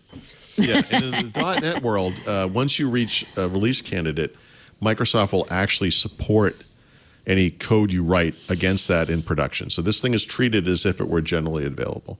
And .NET MAUI, for those of you who haven't heard me talk about it incessantly, because I'm really interested in this, is Microsoft's replacement for Xamarin Forms. It's the new multi-platform SDK that allows you to write apps against Windows, Mac, which is new, Android, and iOS. And there's some integration with .NET Blazor, or just Blazor, I guess, which allows you to also bring in work you might have done for web apps into these products. So it's not really, you can't target web apps with this, but if you have web app code that you already wrote for Blazor, you can integrate that into .NET MAUI apps somehow. I've not actually looked at this recently. Back when I thought this was coming out last November, I'd looked at this probably a year ago was probably the last time, but this is something I'm going to start on pretty soon. So that's exciting. I don't know about web apps, but I do like bbimbap. Same thing. Yeah. I think actually probably a lot of developers like bbimbap. So, it all works out quite well. I only have that on my mind because we're having Korean for lunch today. And I can smell the barbecue. I figured. You had that feeling, did you? No, yeah, you knew. I did. You did. After Indian last week, I'm like, it's like the international They're doing a order. worldwide thing, yeah. Nice. It's nice. It is interesting, isn't it? Yeah. April is Asia month at Twit. I'm just glad that there are enough people in the office to actually, have our Wednesday lunches and, it's nice to do a little socialization. And I'm just glad that it's my wife's turn to drive to get the sushi because I am really not in the mood to do that. Oh, man. Your pictures of sushi kill me every time. I know. They're so good. If you don't follow Paul's Instagram, well, don't if you're trying to lose weight or you get, I'm so It's basically hungry. food and alcohol and the occasional dog picture. Right? It feels like you go to the Trapdoor for breakfast, you have sushi for lunch, and then you just drink for dinner. It seems like that's... Yeah, and then it's the next day comes and it's... And it's the next day. It's not like that every day. I don't take pictures of the truly boring things that we normally No, do. I know. You're one of those influencers that's giving us all FOMO. Yeah, those 55-year-old men that are out on the Instagrams. I know. You. Paul goes out there. He's twerking. He's posing in front of the river. He's doing all the stuff. I know. I know the truth. No, Still wait doing till you duck guys go to face. Alaska. There'll be pictures. I can't. You know what? I'm going to take the pictures. You just wait. We're going to document every inch of that. That reminds me. I should mention that we have some openings. Cruise.twit.tv. We're going to Alaska July 16th through the 23rd on Holland America's MS Eurodom. Very nice ship, very nice cruise line. There are still some very low-priced inside cabins. There are some veranda cabins still available. And this is going to be a lot of fun. Lisa and I are being joined by this fellow right here, Paul Thurrott, his wife Stephanie. We're going to have cocktails every day. It's going to be so much fun. Absolutely going to be the case. Yes, I get that's going to be. And I think Rich Campbell is coming, and it's going to be Raphael's going to come. So Rivera. So I think it's going to be kind of a Windowsy kind of thing. So that's why I'm mentioning it first here on Windows Weekly. Hopefully the window's open because there's going to be some puking too. So. No. It's very. I have been on this cruise. It is smooth. In fact, it's kind of amazing when you're sailing the bay by the glaciers. I can't remember its name, but you're going by, and it's so quiet, and the water's like a mirror, and it's still, it's really an awesome experience. Cruise cruise.twit.tv, our Twit cruise. There are 100 folks already joining us. But as I said, I think they, as COVID has abated, they've opened up some more cabins. So that's really good news. We're really happy about that. Cruise.twit.tv. We would love to have you join us. And we're going to do a bunch of events. And I think Lisa wants to do some photo walks and some of the excursions. Every evening, I think we're going to have, before dinner, we'll all get together in the lounge and shoot the breeze and that kind of stuff. So it's going to be a lot of fun. We will. I say that because I once went on a cruise with the Giants after they won the pennant in 1989, and they stayed in the cabin the whole time. Everybody's going, "Where are the Giants? We're on a Giants cruise. Where are the Giants?" And I got the brunt of it because I was at KNBR. I was the Giants fan club guy, and so I had to entertain people. They didn't want. They wanted why. What? Yeah, they just were. They wanted to go on a cruise for free. But they didn't want to meet people. I do remember, I've told this story before. I do remember I'm in the hot tub and Kevin Mitchell, big guy, gets in the hot tub. All the water goes out. There's nothing. It's like splash. It's like he's huge. You don't really see, when he's down on the field, a little player, you don't really get a sense of some of these guys. They are very, very big. Anyway, it was a lot of fun. Boz says, I took this same cruise last summer. It's very cool. It is. It's fun. Lisa's got her sexy snowsuit with the fur. She's all ready. Wow. Yeah. She went to Patagonia, and I said, she was going to get something from like Shein, and I said, don't get a $25 snowsuit. You get a good one. Get a good one. So she went to Patagonia. So she's going to be all dressed. I don't think it's going to be that cold. It's summertime. I was wondering about that. Yeah, no, I don't think so. Well, I'll find out. We have to coordinate. Mm-hmm. I think there will be ice cubes. I'm not saying that for the cocktails. I understand. Yeah, of course. I'm going to chip them off the glacier. That'll be one of the. We'll do our part. Actually, for the environment. There is nothing more beautiful and pure than glacial ice. Yeah. See. Yeah. But it's probably not a good idea. Seattle, right? Yeah, probably not a good idea to ship. An Emmaus man chopped off the rest of the glacier in Alaska this morning, trying to get ice for cocktails. Are you guys leaving out of Seattle? Yes, that's going to be really fun nice. too. We're going to go a few That's days early because I want to tour Seattle, nice. and I love I don't know what they call it anymore. The experience, Paul Allen's music experience. Music experience project. Incredible. One of the best rock and roll museums I've ever seen. It's just incredible. So Boz, who was there last summer, said, wonderful weather, warm and clear. Oh, very unusual. Great. I remember it was cool but not cold when we went there. I went up there with my dad and his son and my son a couple of years ago. It was a chess cruise. It was a lot of fun. Oh, here he comes. Oh, here comes Sriracha. Well, as long as Sriracha's there, maybe I better talk about our sponsor, Hacker Rank. People know Hacker Rank. It's a great place to go, both for developers and people looking to hire developers. For people looking for jobs, there are 18 million developers on Hacker Rank who are practicing. And I'm one of them, although I'm not looking for a job. But the coding tests are great. Practice your coding skills, prepare for interviews, get hired. Now, if you're doing hiring, you're going to love what Hacker Rank has done to improve the hiring process for technical interviews. If you've done it before, you know that this is just, it's a painful process normally. Frustrating tools, deadlines. Conducting a tech interview might be the last thing you have time for. You got to spend the first 10 minutes setting up an environment, especially nowadays, because you're probably not doing it in person, so you got to have a code sharing environment. Got to put together a bunch of stuff. Fortunately, HackerRank has developed an IDE for tech interviewing. This is kind of inspired.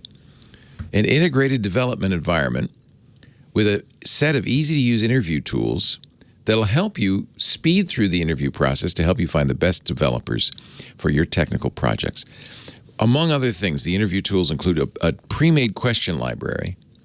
HackerRank, of course, is the king of all this stuff. 2,500 questions. So you quickly find the right question for your coding needs for your particular application. So you can really, the whole idea of these technical interview is to get a sense of whether this person you're interviewing has not only the skills, but the kind of the brain power, the way of thinking that will really integrate in with your team well. I think this is so cool, a code playback feature. So if you're setting an assignment to a candidate, say, okay, 30 minutes, I'm going to go get a cup of coffee, have fun. You can review the candidate's coding approach, score their skill levels. And if you'd like to do the collaborative stuff, there's a built-in whiteboard, which personally, I've never done a technical interview, either side. But if I were going to do it, I think the idea of saying, well, how do we solve this? And putting it up on the whiteboard and watching their process as they think, and maybe even interacting with them, that's a great way to do it. So that's built into the IDE. So maybe you've decided it's time to reboot your technical interview process. Try HackerRank. Click, interview, done. Oh, did I mention it's free? Start using HackerRank free today. See how much better a technical interview can be. Reboot your technical interviews with HackerRank's easy-to-use tools, pre-made question library, code playback, built-in whiteboard. You'll be conducting better technical interviews and instantly identifying the right talent. HackerRank.com/WW to start a better tech interview for free today. HackerRank.com/WW. Great company, really good site. I've been using it for years just for fun. But there's so many good developers on there. It's a great place to learn and a great place to hire. HackerRank.com/dub. All righty, moving right along. Let's talk about, I'm still on the fence about what hardware to get. Talk me into a Surface. I will not do that, but I will tell you.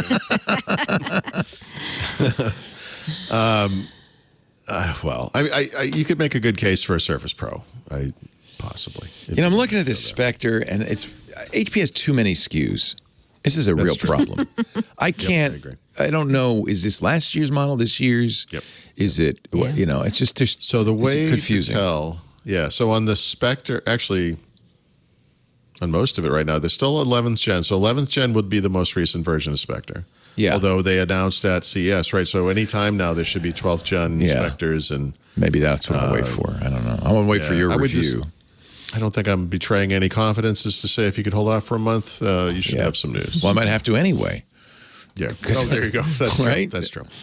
Well, you don't want to order an 11th gen and get the 12th gen announced soon. So. Right. It's all right. All right. Yeah. But with regards to Surface, so does Microsoft have 12th gen Surface? No. No, they do not. No. Okay. No, they haven't announced anything yet this year, so no. It takes a while after Intel starts shipping these to make a system with them. Is that it? Or they want to sell the 11ths out? Or they did things differently with the 12th gen. They are staging it. And actually, AMD has followed suit. I don't know if you noticed today, there was an AMD Ryzen and a 6000 series something. I don't know what they're doing, but with this move to this hybrid architecture, with the mobile core chipsets, which they've announced. Well, they didn't really announce, which the first PCs were announced at CES. And then over the past few months, they've announced different levels of these things. I mentioned earlier, there were 15, 28, 56 watt versions of the chips, different computers, et cetera. I don't know. I think maybe part of it is them trying to make a big deal out of this, and maybe it is a big deal. I'm not really sure, but it's been done differently. This is a first. It's never been like this, but Microsoft is usually not on the leading edge. The last time they were, they got in a little bit of trouble. You might remember Surface Gate. So Microsoft announced a bunch of new Surface computers last fall. So I would expect a Surface laptop this year, and maybe that will have 12th gen and whatever the latest AMD Ryzen is. I would hope so. But we don't know. They're not out yet, and they haven't been announced. So maybe this isn't the best time to buy a laptop. Maybe this would be a good time to. Well, but you're doing this for the show, so I shouldn't buy the fanciest. You're sweating this. Yeah. Get something that they would get. Some piece of crap that a normal piece of. I should go to Costco and pick up something. Just some. Actually, you should actually. No, get a real experience. Unlike you, Paul. No, that's a good option. By the way, Costco will take that thing 3 years from now when you don't want that. They'll take it back. No, they're good. They'll take it right back. And maybe I'll do that. Because it'll be last year's model, but it'll be the kind of thing that people call it a radio show. Current. I mean, that does. It's not going to. It's not like you're buying a Commodore 64. They'll have something decent. SMB1. If they had Commodore 64s, I'd probably buy one. SMB1. Yeah. Oh, the SMB1 table's over here. It's next to the. It's next to our iPod table. Oh, you'll like it. Can I interest you in a Zune? Yeah. So there is some. So we were talking about the Surface Laptop Studio. Yes. So this is the replacement for the Surface Book. This was a product that was new from last, whatever Right. that was, October, September. That last event they had, yeah. Yeah, it's a cool looking machine.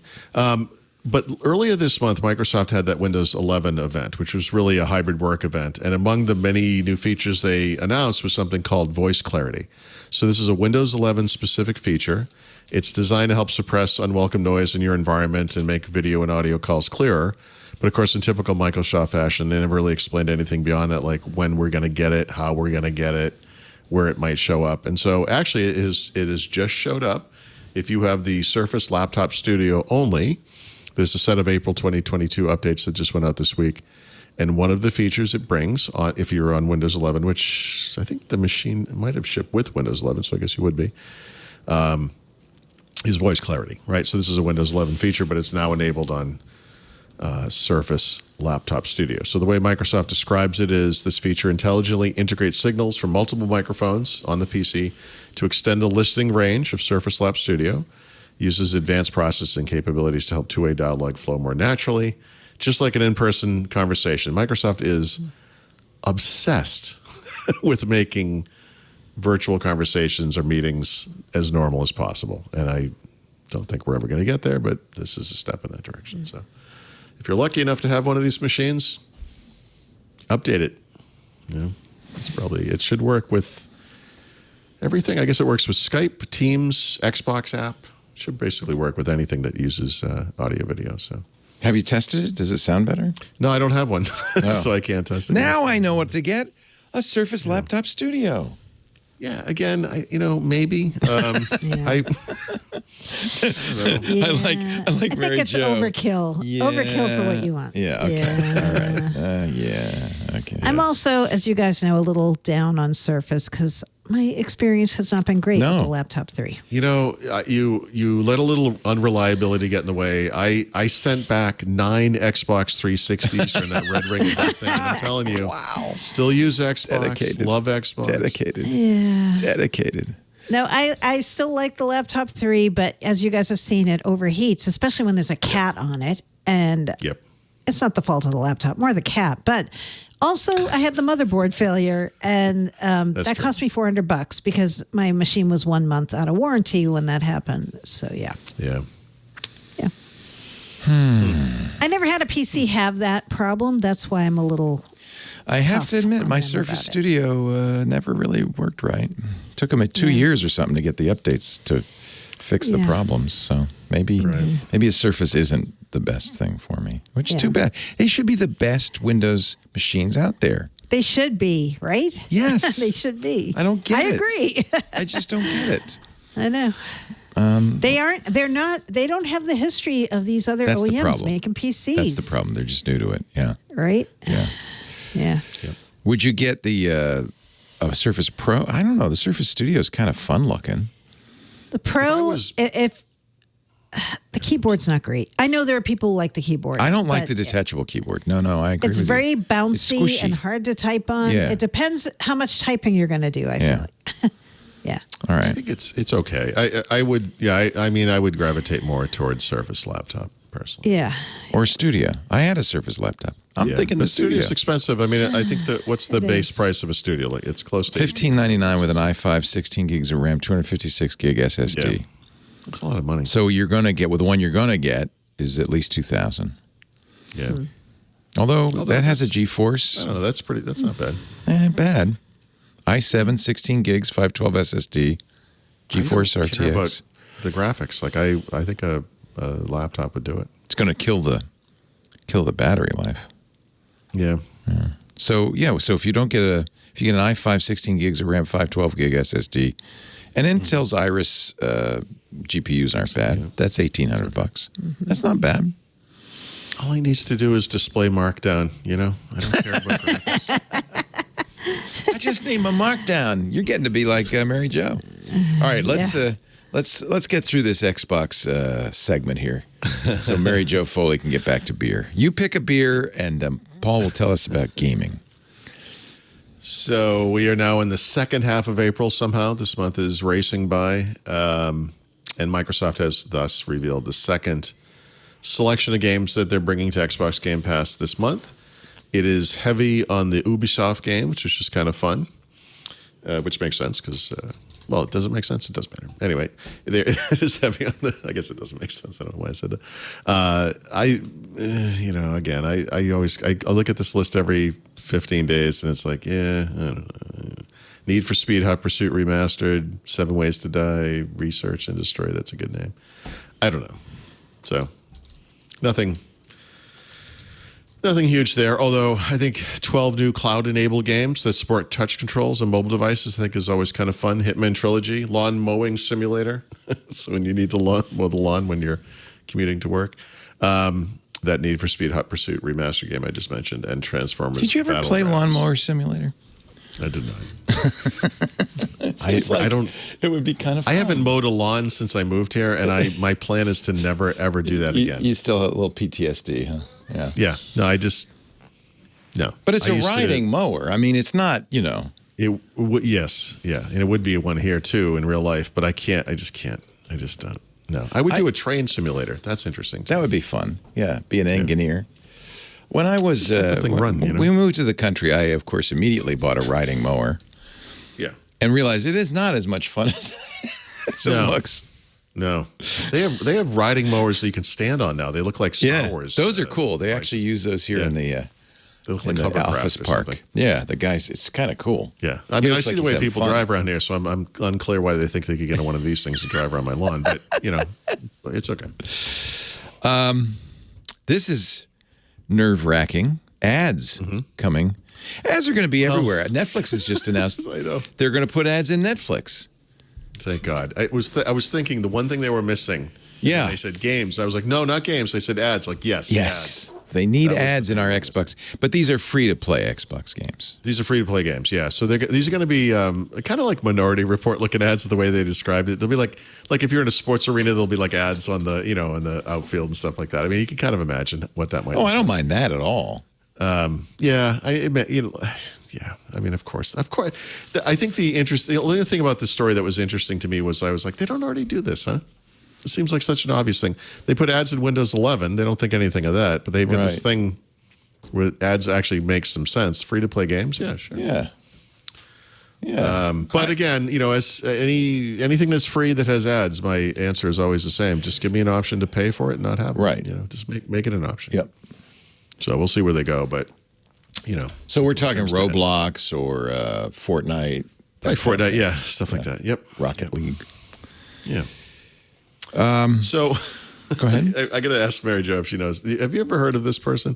His name is Chris Novak. No, no. I saw all the stories, and I'm like, who is this guy? I had the same reaction. Yeah. I wrote to Lauren this morning. I said, I'm going to write about this story, but first I have to figure out who this person is. You're breaking his heart, man. The guy's been there 20 years. I know. Yeah. So he has. You would think we might have heard of him, right? Nope, not even once. Just breaking this guy's heart. He's like the gay ball of Xbox.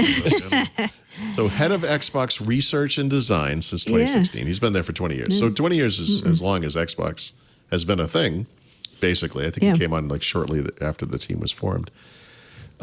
He has worked there for that 20 years. I don't know who he is, and he's leaving. I don't know what to tell you. I know. But so his most recent work, the thing, he led the user experience design on the most recent Xbox consoles, Xbox Game Pass, Xbox Live, and Xbox Cloud Gaming. So you've seen his work, but I don't know. I have never heard of this person. And that to me is semi-interesting because I feel Can you put that tail down? Because it's really, I know. Come on. It's a little. I know. A little graphic. Yeah. I know. Sorry. Just wet your finger and guarantee you this will get him off the table. I'm like, suddenly as soon as the Xbox segment comes on, he's like, wah! He's showing me his back. No, I know what that means. Flicking his tail. So it's interesting because apparently Srirachi has picked up on Mary Jo's antipathy towards the Xbox segment. Or the animal has PTSD when it hears my voice. It could just be you. That could be. It could just. I think I'm just blaming Paul. It just makes more sense. It's just you. I don't know what it is. Sorry, he had his butt in the air. I'm like, no. Yeah. Cats will do that. It's a family show. Come on. It's a family show. And cat owners are kind of used to the whole thing. In fact, I I always try to press them down if you see me pressing them. Yeah, it's cute. No, it's all right. If you imagine I'm sitting on the couch for 2 hours, and in that 2 hours, one of our cats will sit on the floor, look at me, and will not come on the couch like a vampire unless I invite it. And then she stays for a little while, she purrs, and then she leaves, and she comes back. In a 2 hour span, she will do that 7 times. Yeah. And by the fifth or seventh time, I'm like, just get on the... I think cats are kind of nuts, honestly. Yeah, they are. They want to be... It's like they want to be near us, but they don't want you to think they want to be near you. Exactly. Right. That's exactly right. No, that's the joke. We're always like, I mean, Yeah. I get if you invited me, I mean, I might want to come. Honestly, I'm in here for some other reason. Yes. But You, I mean, what are you doing here? If it's important to you, I guess maybe. Yeah. You know, Such Yeah. bitches. like I don't care if you're on the couch. Just stop staring at me. No, and the more they know that you don't want them to do something, that's what they're going to do, right? Oh, they are dastardly. I mean, honestly, the brain is the size of a walnut. It can't be that sophisticated. You're being generous, Leo. It's not even that big. It's And yet, maybe we're just imbuing them with things, but there's something going on. It feels like there's an elaborate something going on. Yeah. At all times. No, this is like the little Billy and the Family Circus. Like the cat will come in the room. Instead of making a beeline for the couch, it will go in this weird circle around the edges of the room. It goes behind the couch, comes around the front. It's like you couldn't have picked a longer path to get to where you want to go. You couldn't have. Little Billy. But it's the most annoying path. That's the key. Yeah. Little Billy of cats. Cats they'll taunt the dog. They jump up where the dog's head is just to surprise her and scare her, you know. Yeah. But cat lovers. That's why we love them. Yeah, Mary Jo's one, Lisa's another. This is how I know. We have a doormat in front of our house. This is, if you don't like cats, go away. Wow. Yeah, so I think that's kind of hostile, but I'm thinking when the cat's die, I'm gonna have them stuffed, but with their claws out, and I can just like sleeping in a circle, use it as like a throw pillow, and then when I'm done with them, you can just stick it on the side of the couch with the little claws. You know, that's good. Yeah, that's good. No, we love them. I love them, but I don't understand them. I don't pretend to understand them. Annoying. I don't know if annoying is quite the right word. Because you live in close quarters with one, so yes, I do. That probably makes them a little more annoying. I walk by the dog's water. The cat's drinking the dog's water. I say the same thing every time. That's the dog's water. Cat does not care. Doesn't care. No. Does not care. The cat wants every water in the house that is not her water. It's a great New Yorker cartoon. Cat and dog sitting in a bar. Dog saying to the cat, "That's the difference between you and me. You won't eat my food, but I'll eat your food." Right. All right, let's take a little break. We have the back of the book coming up. We've got. Oh wait, there's one more thing. Oh, one more thing. Hold on. Not a huge deal. Not a huge deal. It's Yes. only sort of semi-related. Microsoft, sometime in the past 30 days-ish, agreed with the UK Competition and Markets Authority to be clearer about when auto-renew subscriptions were going to auto-renew, right? This is like one of those obvious things because we've all gone through this. In fact, I've literally gone through this recently with Microsoft, also with Bloomberg, and also with HBO Max. Anyway, now they're going to allow them, or now Microsoft has agreed they're not going to do that anymore. They're going to really push to let people know that these things are going to renew. And now Sony and Nintendo have followed in their footsteps, and they are also going to change their auto-renew practices. Yeah. It's only in the UK, but this needs to be everywhere. Probably because of trade law in the UK. They're probably required to. I just got an $899 bill from GoDaddy renewing a certificate we don't need or use. Yikes. So, because it's auto-renew, and they don't, I mean. Sure. I canceled my Bloomberg subscription in January, and I've been billed for it every single month since then. So I went through that little process. That's not that was a lot of fun. either. Yeah. No, it's not. No. And it's not good. Yep. Not good. Now may I talk about New Relic? Sorry, Leo. Whatever you were doing is fine. No, back to the most important part of the show, our fine advertisers. Actually, our show today brought to you by, and I think you know the name, newrelic.com/Windows. If you're a software engineer, you've been there, middle of the night, you're sleeping, cat's all curled up next to you. You get the beeper goes off. I guess they don't use beepers anymore. Your alarm, something goes off, and suddenly something's broken. The server's down. The cloud is down. The apps aren't working. Your mind's racing. What could be wrong? You got the team up. They're scrambling from tool to tool. They're messaging each other. What's going on? What's wrong? Is it the back end? Is it the front end? Is it global? Is it the server? Is it the network? Is it the cloud provider? Did that last commit I just did break everything? Do we have slow running queries? According to a new Relic report, only half of all organizations have implemented observability for the networks and systems. The report showed maintaining network observability continues to be an issue for companies around the world. I'm sure it is. That won't happen if you get New Relic. What is observability? The clear, concrete knowledge of what's going on in your entire system, and if there's a problem, where the problem is, and how to fix it fast. New Relic combines 16 different monitoring products.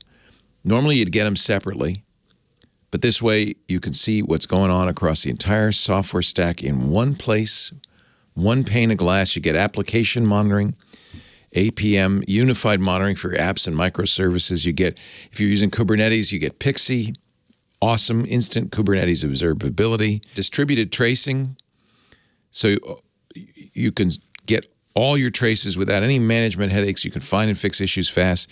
Network performance monitoring that doesn't just stop at the end of your cloud, but it goes a system-wide correlated view. Ditch those data silos. No more guesses. And that's just 4 of the 16 tools. Everything you need to pinpoint issues down to the line of code, so you know exactly what happened. And you can resolve it quickly. I mean, this is something you need.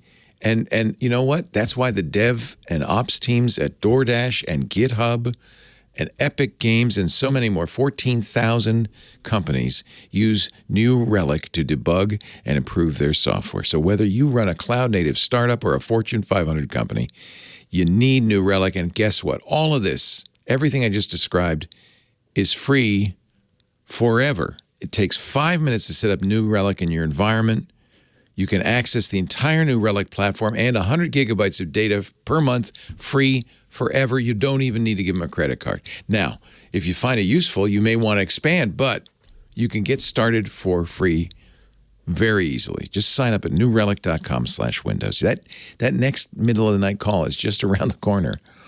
Don't kick yourself saying, I should have listened to Leo. Get it now. NEWRELIC. You probably, this is already on your radar. Maybe you've been putting it off. Can I just nudge you a little bit? New Relic, NEWRELIC.com/Windows. I'm nudging you. Come on. You know you want it. newrelic.com/Windows. It's free. No credit card required. We thank them so much for their support of Windows Weekly. Paul and Mary Jo. On with the show we go to the back of the book. And that means it's time for the, I love this. I saw this too, tip of the week. Have you folks discussed Google AMP at all anywhere in the network yet? Endlessly on Twig. Okay, in fact, Jeff Jarvis and I battled back and forth for years. Really? We even had the guy who was head of Google News come in and try to defend it. Yep. Nice. Okay. I am not. I thought from day one it was just a power grab by Google. Yep. Yeah. Okay. So yeah, it's what it looks like, right? So the mile high version of this is that for certain websites that you access via Google search, I guess, or Google News, will they actually preload a version of the site on their own servers and serve it from there, and it looks like the real site. The JavaScript comes from Google. Everything comes from Google. They limit the whole. What they said is, this is going to make the web faster because we prevent all these heavy graphics and huge what JavaScript. What else is it going to do, though?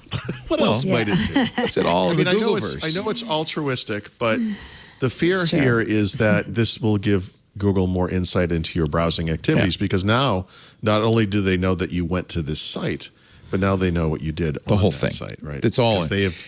Yeah. Yeah. And they said, no, other people can run servers. No one ever did. But it's pretty clear. I mean, was the one who was saying, Jeff was saying, oh, no, this isn't about improving the web. Sure. I think I was proven right. This is embrace and extend. It's classic. Yeah. So, as you might expect, all of the privacy-concerned entities on the web are starting to fight back against us. So far, Brave and DuckDuckGo, both of which make browsers, both of which make products that work on mobile and desktop, have released updates that will actually disable Google AMP. And you just don't have to worry about it. And this, again, this is another little data point from I feel like I'm going to end up on Brave. I evaluate Brave a lot.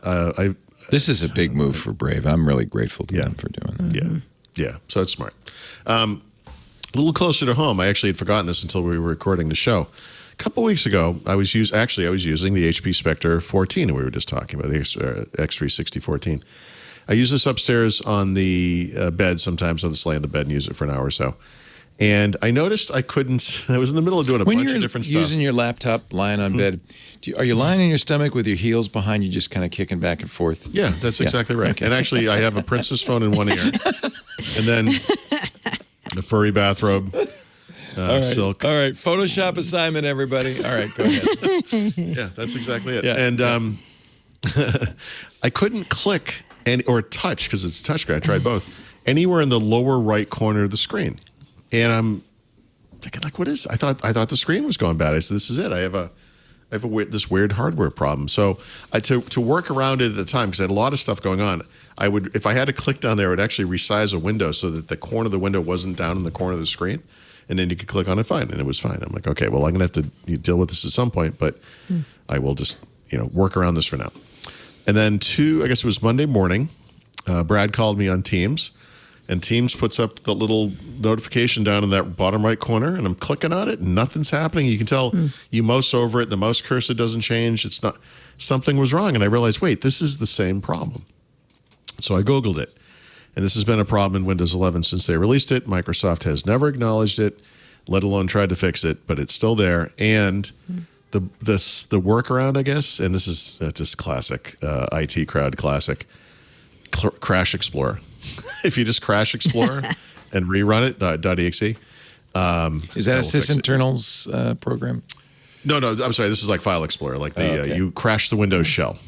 Like that will, so it's like the nuke it from space kind of that's solution. Terrible. Okay. Yeah, it works. I mean, it's fine. If you had File Explorer windows open, you will lose them, but everything else will be where it was. So it's not, it's the important thing is that you know about it, because if you run into this, it's not you, it's not the computer.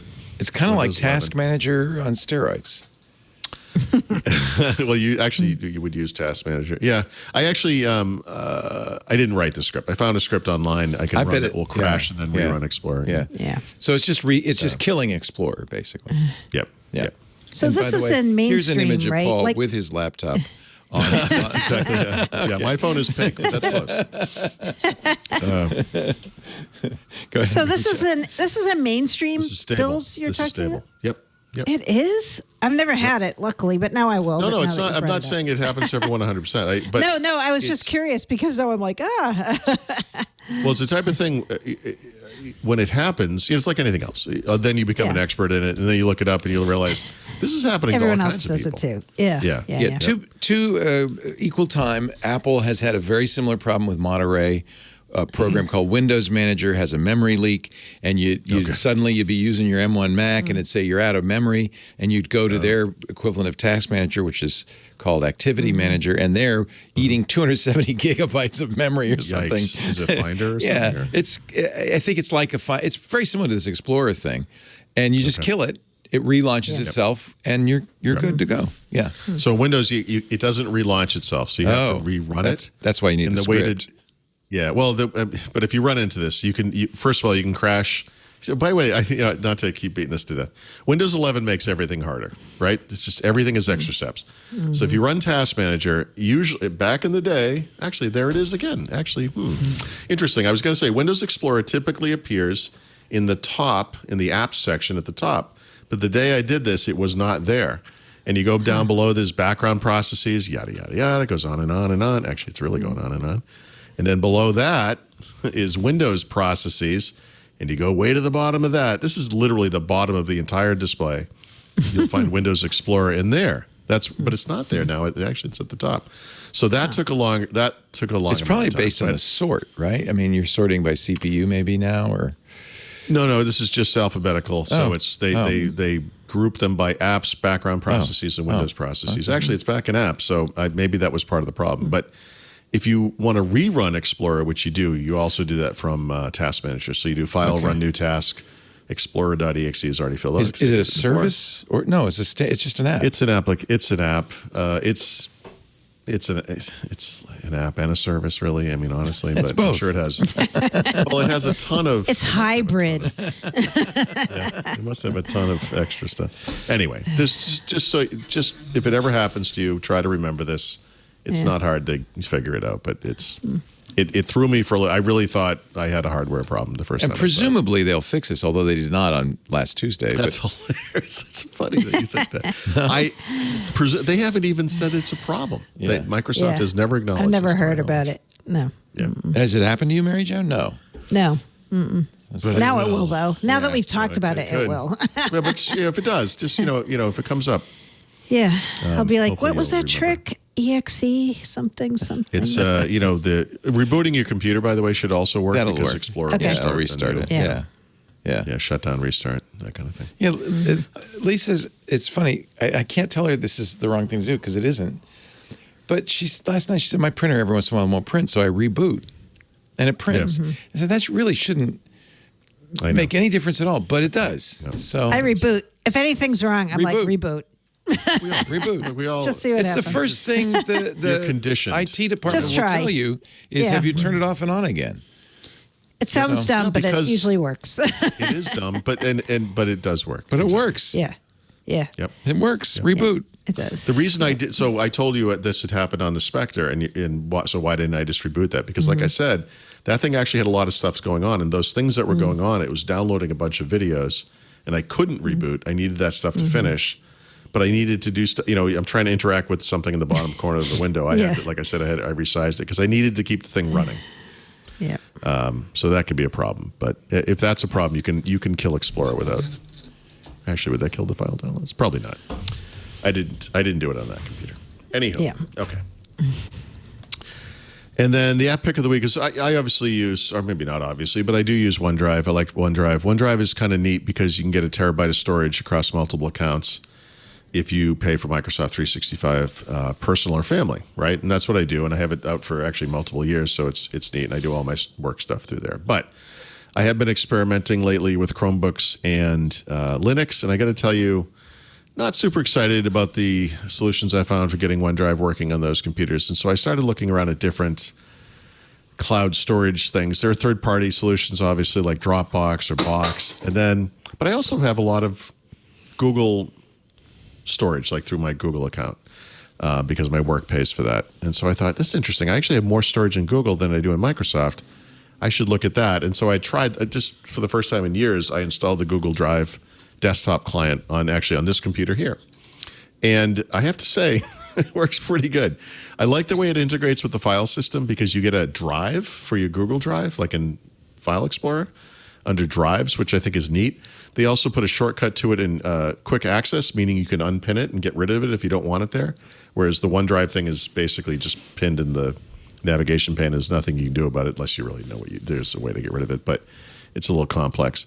And as for why you might do this, assuming you don't need the Office apps, the big advantage as a consumer, Google versus Microsoft, is that for that same $9.99 per month, on Google, you get 2 terabytes of storage instead of 1, which is what you get at Microsoft. So it's and they have different tiers too. If you need less storage, it's something to look at. Anyway, I was surprised by how well it worked. In fact, I am using it to sync some of the same folders I sync with OneDrive. I was curious if that would even work, just so I could sort of duplicate the folders that I do sync to PCs regularly and see if that would work through Google as well. It works fine. So you can actually stack them, I guess, if that's the right term, or you can use them together too. So it works. I'm surprised by how well this worked. Yeah, cloud. I always look for cloud that will work with my Linux and Chromebooks because then you want everything. Yeah. So what do you use on Linux? Like, what's the pCloud has a command line interface, and there's also. I'll have to remember what what do you the use programs. that's not super nerdy and Oh, what I use is nerdy. But there are programs that will do multi-cloud solutions, which is kind of cool. And I think OneDrive's in there. So you authenticate it for the various things, and then it will...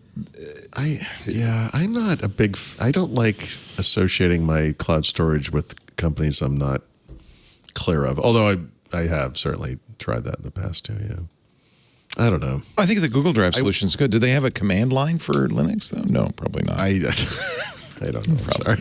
Yeah. I think Come on, Paul. actually, I should say this didn't solve my Linux problem. Right. I don't believe Right. there is no native Linux client, but obviously it does work with Chromebooks, and it is kind of neat to be able to open a Chromebook and have that thing just be there. Yeah. And that does work pretty well. That's a great idea. Yeah. Mary Jo Foley, time for your enterprise pick of the week. Yes, my enterprise pick comes courtesy of Michael Reinders, who does some work with Petri.com. He just found out that Microsoft is doing more with Loop components coming to Outlook. So Loop components are already in Teams, but now Microsoft's going to start rolling them out first to people in the targeted release channel, which means like the dev channel, beta channel, for Outlook. And then they're going to be coming by June, starting to roll out by June for everyone with Outlook on the web and Outlook for Windows on the desktop. This is the thing that we're looking at as kind of a Notion replacement. Well, so there's two things, right? There's Loop components, which are these interactive objects that you can put inside of Teams chats or inside of emails. And when people get them, everybody can collaborate on them and they'll update in real time so that there's not this lag at wondering if, is this the most recent version of this Excel spreadsheet or this table or whatever. It'll all, like, people will be able to co-author in real time. It'll automatically update inside of your email, which is kind of cool. So when you email it around, it'll be up to date. The thing that we're talking about that's like Notion also is called Loop, confusingly. And that is a standalone app that Microsoft showed off at Ignite. And we're not exactly sure when the preview of that will be coming, but I'm thinking it could come around the time of build, because I think Microsoft will want to talk about Fluid Framework, which is the underlying technology, and how developers can use that. So they may start talking about Loop, the standalone app, at that time as well. Pretty exciting. Loop components. I know it's trickling out. We saw Loop components for Teams, now Loop component for Outlook, and then Loop itself, the app. That's where this could be Notion if it had a lot of components with all sorts of interesting capabilities. Right. Yeah. Right. Cool.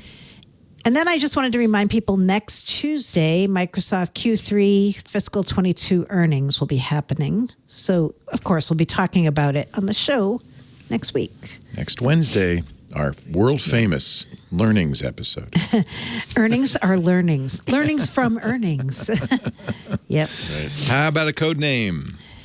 Okay, this isn't technically a code name, but I'm going to put it out there because I think it's a name you're going to hear a lot, possibly, again, in conjunction with build. So Meta OS, I've talked about quite a bit. It's this idea at Microsoft of how they can kind of, I don't even know how to describe this in a short way, but like how they can use their knowledge graph APIs, the substrate underneath Office 365, and all the layers on top of Microsoft 365, and turn it into a platform that third-party developers and Microsoft itself can build on top of, so that you'll be able to write an app once and it'll run across all these different platforms. So the platforms in the world of Meta OS are called hubs. And I think you're going to start hearing the word hubs a lot from Microsoft. I've seen it trickle out in a couple of things lately, like job descriptions and blog posts. I've seen them actually say hubs, and I'm like, oh, they're talking about Meta OS. So hubs, when they talk about Meta OS, are multiple things. Teams is considered a hub. Outlook is considered a hub. Office.com, which was codenamed Union, the Office app, that is considered a hub. And even the Edge browser is considered a hub. So what they're trying to do with Meta OS, I believe, is give you a bunch of small apps and components like lists, forms, things that you could use across all of these different hubs, and they would be basically the same app. So it's like Microsoft is trying to turn its own Office 365 platform into a development platform in a greater sense.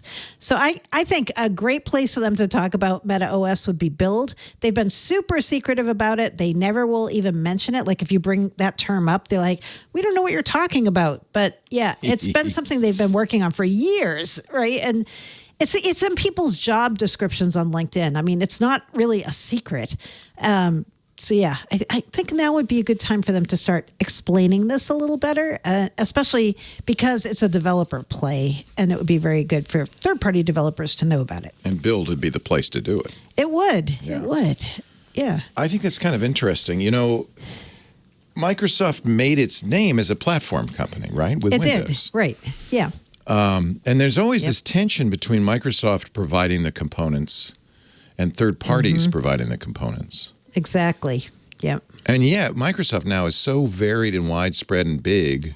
Yep. And you use so many Microsoft tools that honestly, there's some real synergy if they just make sure everything is componentized and can be mixed together. Yeah, these loop components I just talked about, that's part of this too, right? Like that's another example of something that is a component that could be embedded in apps from other companies, or used almost like composable bits in and of itself, assembled together to make something for a company internally, externally. I know I'm not explaining this that well, but I'm a little vague still on what this all is, and I keep getting little pieces tossed to me, and I'm like, I'm trying to put this all together into a thing, and I'm not 100% sure it's all there yet, but we're getting there.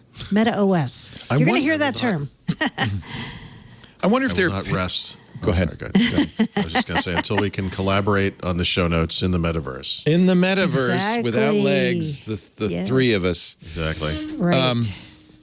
I just wonder, from a business point of view, if Microsoft is at pains not to offend third-party developers. And yet I know they would love to provide a complete platform. They would. With Microsoft tools. There's also the antitrust consideration. They got in trouble for including Explorer. That looks like small potatoes now, right? It does, right? Yeah. Yeah. It's interesting. It was like the end of the world when they did this. And today it's like... Of course there's a browser. Of course. Yeah. Right. No, if you think in the bigger picture, like what are they trying to do with Power Platform? They're trying to have the low code, no code platform, right? The way you do that is you keep raising the level of abstraction, right? Like you want it so that you give people this platform that they don't really even have to know how to code on top of, right? You're like, oh, what if we give you lists and notes and tasks and sticky notes, and then you just pick them up and throw them together, boop, cobble it together, right? Yeah. That makes perfect sense. Yeah. That's what I think they're doing. Anyway. Yeah, I think you're right. All right, beer time. Yeah. So even though it's spring, I went with a big beer because I just got to taste this recently. Delirium, who everybody knows about. Love their stuff. Yeah. They're from Brauerghe, Huygghe. How do you pronounce that? You know, when I pronounce Dutch, I just kind of make my mouth all mushy, go bruges. Yeah. Yeah, I had Stephen Brink explain this to me one time, and it's unpronounceable. So it is pretty much. Anyway, that's the brewery who we're pretending we're pronouncing right now. They make Delirium. You won't get All right. So this version of Delirium is it's aged in bourbon barrels. So they take an already strong beer, the Delirium Nocturnum, put it in a bourbon barrel for 10 months. Oh, baby. Take it out, put it in a bottle or on tap, and you get this delicious, how would I even describe it? It's like an amber color, tastes like caramel, brown sugar, dark fruit, but in some way, somehow it's still kind of light. Like it's not heavy like a lot of bourbon barrel beers. It still has a little bit of lightness to it. You taste like the char of the barrel, but it's not like this big bourbon barrel bomb. But it's still 24 proof, so enjoy responsibly. 11.8. Yeah, you will be seeing you'll be seeing the pink elephant. Trust me. No, only 11.8. Well, that's 24 proof. Because they double it for proof. It's 11.8% alcohol. Yeah, that's right. Oh, it's 100% alcohol, Leo. Yeah, baby. It is. It's very good. I know it sounds crazy. I'm saying it's light, but I've had a lot of bourbon barrel beers where you're like, whoa. Oh, no, that's this is my just kind of too beer. overwhelming. This is my kind of beer. Is this a new thing? I've never heard No, of this. they've made it for a few years. I think it's a 2021 version or 22 version that's out now. And I'm lucky enough that I live near a beer place that has it on tap and in bottles right now. So yeah, that's pretty unusual. Very good. If you find it, Delirium Black Barrel Aged. It's not a cheap beer, but it's a delicious beer. They're in Antwerp? Haarlem? Belgium. What's the capital of Belgium? Oh, they're in Belgium. They're in Antwerp. No, Brussels. Brussels. Thank you, Jesus. Losing my Like, brain. sounds like. Typical Americans. It's somewhere over place there. in- It's over there. It's north of Africa. Jeez Louise. Yeah. It is one of 3 interesting things in the entire city. Yeah. Yeah, you're right. Brussels is kind of gray. Brussels. Yeah. There's not a lot going on. Except for the Little kid mannequin taking a piece, leak. but There's other a. than that, yeah, You got that. You got that. Uh-oh. Sorry. He's gonna jump. Right. He is. He's like on top of the monitor. Like That's another tipping it thing over. cats do. They get I as know. high as they can, Yeah. like goats. He's like up there. I'm like, no, Oh, don't jump. Don't jump. don't do it. Don't do it. Hey, this was a fun show. Thank you. You talked me down from the ledge. Speaking of higher up, I'm gonna wait till the 12th generation. Yeah, wait. See You should what wait. happens. Yeah, Yeah. I'm gonna wait. Yeah. So thank you for that. Thank you for filling us in on everything going on in the world of Microsoft. Mary Jo Foley writes for ZDNet at allaboutmicrosoft.com. Paul Thurrott has his very own eponymous site, thurrott.com. And for his books, The Field Guide to Windows 10, leanpub.com. Highly recommended both. In fact, get the premium subscription from Paul, because then you get some really good stuff, including his soon-to come history of Windows, right? Yeah. I'm winding it down. It's getting close. Getting I'm to on the Windows present? 8, so Oh, all right. yeah. All right. The present is catching up to me, so to speak. We do Windows Weekly every Wednesday, 11 a.m. Pacific, 2 p.m. Eastern Time, 1800 UTC. If you want to watch us do it live, live.twit.tv.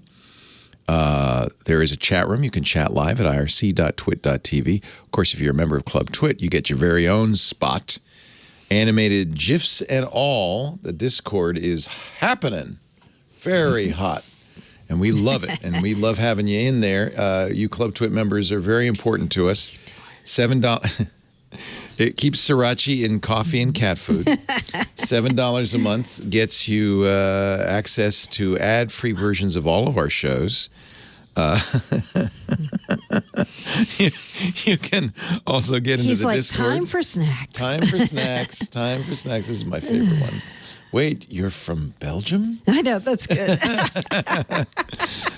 You also get the Twit Plus feed, which has a lot of shows that don't appear on the website, including the Untitled Linux show, the Stacy's Book Club, the Giz Fizz. We are going to be launching a new show very soon with somebody you know and love. All of that because when we launch a new show, there's no advertising, so the club members kind of foot the bill, which is great. We also have launched This Week in Space, literally from the club into the mainstream. Yeah, thanks to, again, club members. So it's a really big help to us. And I think as the club grows, lots more will be possible. So if you're not a member, $7 a month, $84 a year, twit.tv/clubtwit. There's also corporate memberships if you have a large group and you want to get them all listening. And I should mention, if you just want an ad-free version of Windows Weekly, we also offer that through iTunes and I think Spotify as well. I think it's $2.99 a month, just the show, just the one thing. But you know what? Spend a little more, get them all ad-free and all the other benefits. Club Twit, twit.tv/clubtwit. On-demand versions of this show available for all. You don't have to be a Club Twit member. Ad-supported versions at the website, twit.tv/ww. You'll see a link there to a YouTube channel. You can also get the RSS link or a link to your favorite podcast player so you can subscribe, and that way you'll get it automatically the minute it's available of a Wednesday afternoon. We thank you all for being here, Dozers. We invite you back next week. It'll be Microsoft Earnings Palooza. Earnings, learnings. You think they're going to have a good quarter, Mary Jo? Yeah. Yeah. I do. Yeah. Although there are some tough prior year comparables, so That's true. Actually, that's a good point. That did bite PC makers a little bit. That's a good point. All right. Well, we'll It has watch to with slow down interest. sometime. Yeah. Thanks, Paul. Thanks, Mary Jo. Thank you all for joining us. We'll see you next time on Windows Weekly. Bye-bye. Did you spend a lot of money on your brand new smartphone and then you look at the pictures on Facebook and Instagram and you're like, what in the world happened to that photo? Yes, you have. I know. It happens to all of us. Well, you need to check out my show, Hands On Photography, where I'm going to walk you through simple tips and tricks that are going to help make you get the most out of your smartphone camera or your DSLR or mirrorless, whatever you have. And those shots are going to look so much better. I promise you. So make sure you're tuning in to twit.tv/hop for Hands On Photography to find out more.